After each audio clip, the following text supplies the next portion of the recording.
तो फ्रेंड्स, आप सभी का वेलकम है, खैर मकदम है, स्वागत है आपके अपने ही YouTube channel Chalk and Duster Academy में। साथियों, पिछली क्लास में मैंने आपको सुरेंद्र प्रकाश, जो कि आपके निसाब में शामिल है, उसके बारे में मैंने आपको उनकी हयात व ख़दमात के बारे में, उनकी किताबों के बारे में, उनके मकाम पैदाइश, मकाम वफ़ात, इन तमाम चीज़ों के बारे में तफसील गुफ्तगू की थी पिछले वीडियो में। आज उनका एक बहुत ही मशहूर अफ़साना जो कि आपके निसाब में शामिल है और इनके किरदार के बारे में जो है पूछा जाएगा, या इस अफ़साने में क्या पेश किया गया है, उनका मुकम्मल ख़ुलासा आपके सामने मैं लेकर हाज़िर हुआ हूँ।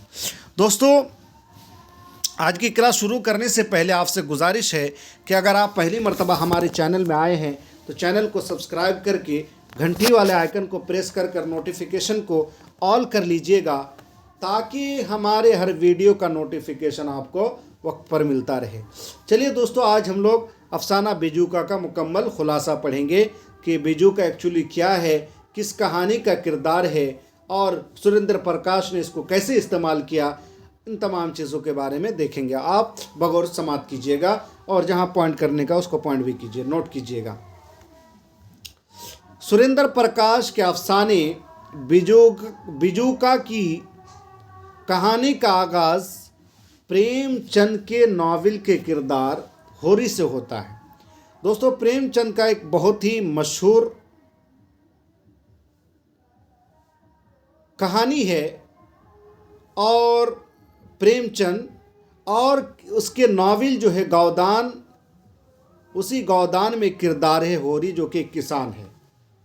उसी नावल से इस किरदार को लिया गया। होरी प्रेमचंद के नावल में सालों पहले मर चुका था। इस अफसाने में कहानी फिर से उसी किरदार के गिर्द घूमती है। होरी के दो बेटे थे। होरी के कितने बेटे थे? एक गंगा में नहाते हुए डूबकर, जबकि दूसरा पुलिस मुकाबले में मारा गया। अब होरी उन दोनों बेटों को, बीबियों और 5 बच्चों के साथ रहता है। होरी अब भी किसान है। उसकी फसल पक कर तैयार हो चुकी थी। आज उसे अपनी बहुओं और पोते पोतियों के साथ मिलकर उस फसल की कटाई के लिए जाना है। आज चूँकि फसल की कटाई का दिन था और ये दिन किसी त्यौहार से कम ना था, इस वजह से तमाम गांव में खूब चहल पहल का समा था। सब खुशी खुशी अपनी फसलों की कटाई में मसरूफ़ थे।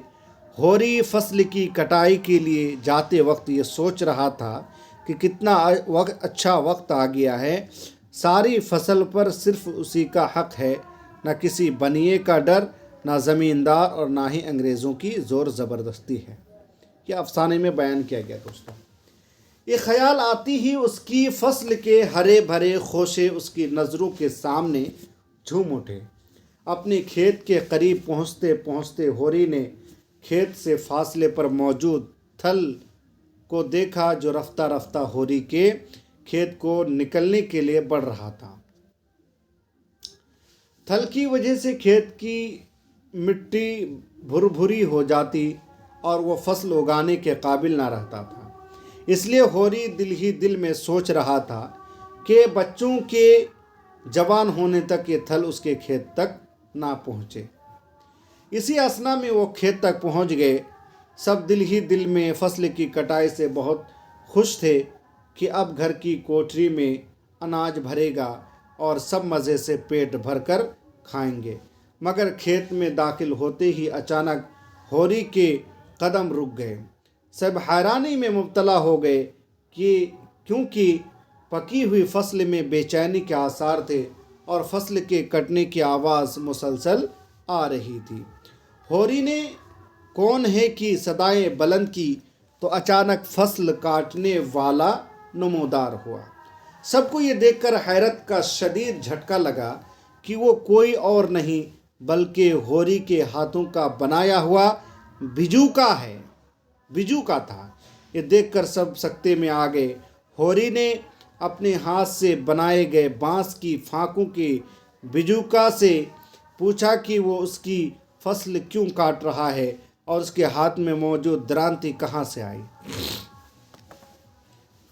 बिजू का कहने लगा कि उसने तो सिर्फ अपने हिस्से की फसल काटी है और तैयार फसल में 1/4 उसका हिस्सा है, क्योंकि उसने उस खेत की हिफाजत की है। बिजूका ने कहा कि वो खेत पकने तक यहाँ खड़ा रहा और होरी की अमानत में उसने कोई खयानत नहीं की। आज अगर उसने अपना हिस्सा लिया है तो उसमें मसले की क्या बात है। होरी ये नाइंसाफ़ी देखकर बिजूका को पंचायत ले जाता है। पंचायत में तमाम लोग मौजूद थे। जब बिजूका की पंचायत में आमद हुई तो होरी ये तमाशा देखकर तड़प उठा कि सब लोग एहतरामन बिजूका की आमद पर उठ खड़े हुए। बिजूका ने पंचायत का इंसाफ भी खरीद लिया था।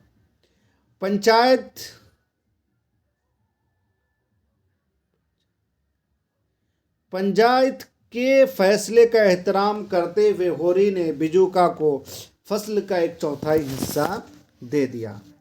उस तमाम वाक़े के बाद होरी ने अपने बच्चों को वसीयत की कि आइंदा कभी अपनी फसल की हिफाजत के लिए बिजूका ना रखे, बल्कि अगर वो मर जाए तो उसकी लाश को खेत में बांध दें, क्योंकि बिजूका आखिर में फसल में हिस्सेदार बन जाता है।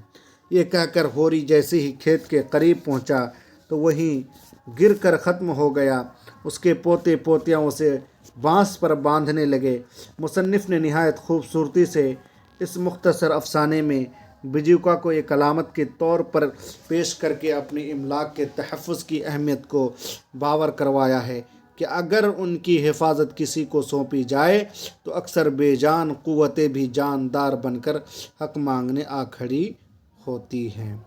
दोस्तों, देखा आपने अफसाना बिजूका के बारे में किस तरह से जो है इस अफसाने को जो शुरुआत की गई है, और यह अफसाना जो है प्रेमचंद के एक नावल गौदान का एक कैरेक्टर है।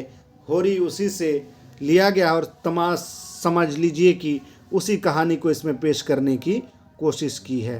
तो इसमें ज़्यादा कुछ ख़ास नहीं है दोस्तों, बस आपने एक मरतबा देख लिया कि अफसाना बिजूका में एक्चुअली है क्या। चलिए फिर आज के लिए इतना ही, फिर मिलेंगे एक नए वीडियो के साथ। आज के लिए इतना ही, बहुत बहुत शुक्रिया।